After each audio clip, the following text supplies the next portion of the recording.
Alex Basso right up the middle for Scott Howe on the fly. He's got wheels and can move. Trying to beat Hermenegildo on the outside. Scores! Scott Howe flips it over the shoulder of Galansky. 1-0 Bulls. And this is just one of those ones that Galansky never set his feet. Scott Howe, with the streaking speed around the outside, was able to create some separation between himself and Hermenegildo. And once he got that space, that quick snapshot somewhat eluded the goaltender for his third goal of the season. Bulls in back-to-back home games for Scott Howe. As you see, look at the wheels that he has. Creates that space with Hermenegildo, who never had a good angle on him. And then the snapshot just wide on the outside. It looked like Galansky was expecting a low shot and got surprised by the Huston. Lots of bodies out in front. Hill and O'Connor on the point. O'Connor cross ice to Skellett. Skellett, top of the circle. O'Connor fires off the post, and they're calling that a goal. It's a goal for O'Connor. He's 15th in the league in defensive scoring, and he'll move up a notch after netting that one. It came quickly. Well, I think it definitely hit in. I think it hit off that padding right at the very bottom part. This is a shot that went right along the ice and hit right off the padding in the corner of the ice and came back out quickly. We'll get another look into the replay, but I think that one directly in off the stick of O'Connor. Jordan Skellett with the tip out front for his 20th of the OHL season. We'll get another look at the replay right here. Skellett moves it back. There's the shot by O'Connor. And it looked like it banked right in. Soul, and these guys are no strangers to dropping the mitts. Cody Soul and Paul Basso both tied up right now. They're wrestling for that upper hand, and it looks like Soul's got a hold of it inside with the left by Basso. Soul trying to get the jersey. There goes the lid off Paul Basso as they continue to grapple just in front of the Saginaw crease. Two big boys going toe-to-toe as Paul Basso. Very close together now. Judson at the top of the circle. Parked in front is Kyle DeCoste. Silas back to Lalonde. He turns, fires that one in the crowd. Big rebound. They score! Kyle DeCoste with a power play goal, and Belleville takes the lead back. And that one was just a great tic-tac-toe goal. You got to give a lot of credit on this one from Luke Judson. It looked like he was going to have the wide open net, but was able to chip it out in front to Kyle DeCoste. Shawn Lalonde with the original shot partially blocked out in front before Judson got a hold of it. And DeCoste is another guy that has been struggling a little bit of late. There's the original shot, kicks out to Judson, who tried to shoot it. Instead, the chip over to DeCoste. And great job of keeping his footing out in front, making sure that he was in a shooting position, and getting that puck elevated right away. No, and keep that puck inside the zone. Flip back to Curtis.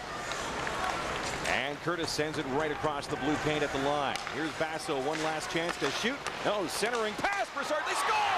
Michael Curtis finishes it off.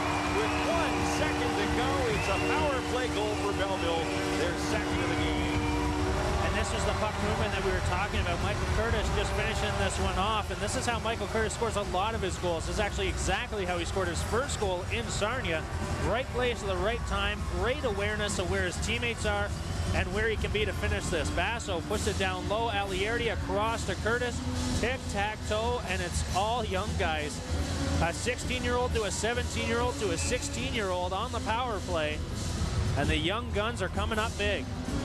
Lalonde a chance to clear, and he just feathers it outside the line. Scarbosa hands it right to Bathgate. 2-on-0, shorthanded. Judson scores! The Saginaw Spirit have given up 7 shorthanded goals all year, and I don't know if they've scored any on a 2-on-0, but Luke Judson caps it off from Andy Bathgate, his 19th team leading. And what a play by this one, and this was just all on Scarbosa. It's unfortunate when you have that bad of a giveaway away from everyone. Just didn't keep the head up. Andy Bathgate with the easy steal, waits to the last minute so that the goaltender has to stick with it, and then the wide open net, Luke Judson getting that puck elevated and over top of the pad for no mistake for the shorthanded marker. And as you mentioned, his 19th, and the Bulls just exploding on right into the skates of Paul Basso. A 3-goal lead for Belleville with 35 seconds to go in the second period. O'Connor hands off to Hill. Takes a shot, scores, and there's Jordan Hill, who continues to light up the Belleville Bulls. And how about Jordan Hill against Belleville? He's got 4 goals in his entire season so far, and just in his career he's got 13. Now career number 3 versus Belleville. He's really had the Bulls number in his career, 5th of the OHL season right there, and he continues to tear them up with his new team. See the mix on the power play, moving it around, switching over, and then that snapshot through a crowd. I don't think that Peters ever saw that one.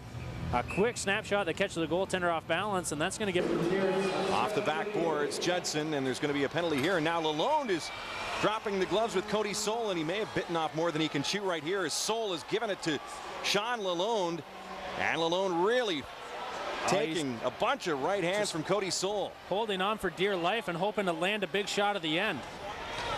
So far he hasn't done that, and the linesmen are going to finally step in. Shawn Lalonde took some abuse there from Cody Soul, and looked like the linesman could have stepped in a little bit earlier than they did. However, I'm not going to knock him for that. I always to the middle and tried to find the 5-hole. Galansky shut the door. Silas, side of the net, they score!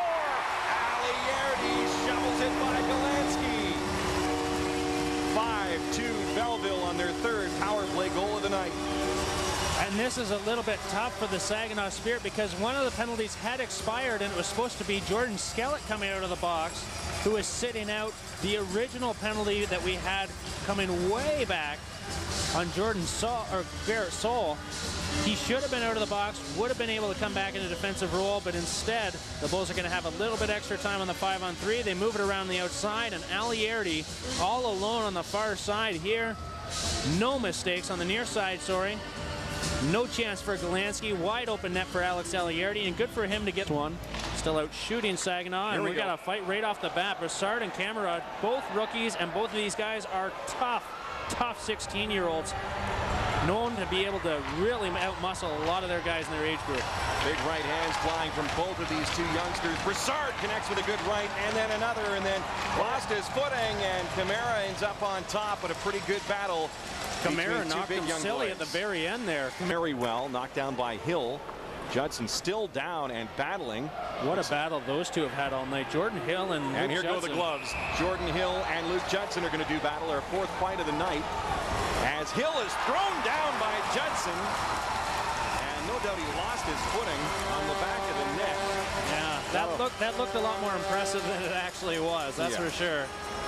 Whenever you have a and we've got another fight. Cody Soul with his 3rd of the night, and it's Shawn Lalonde again.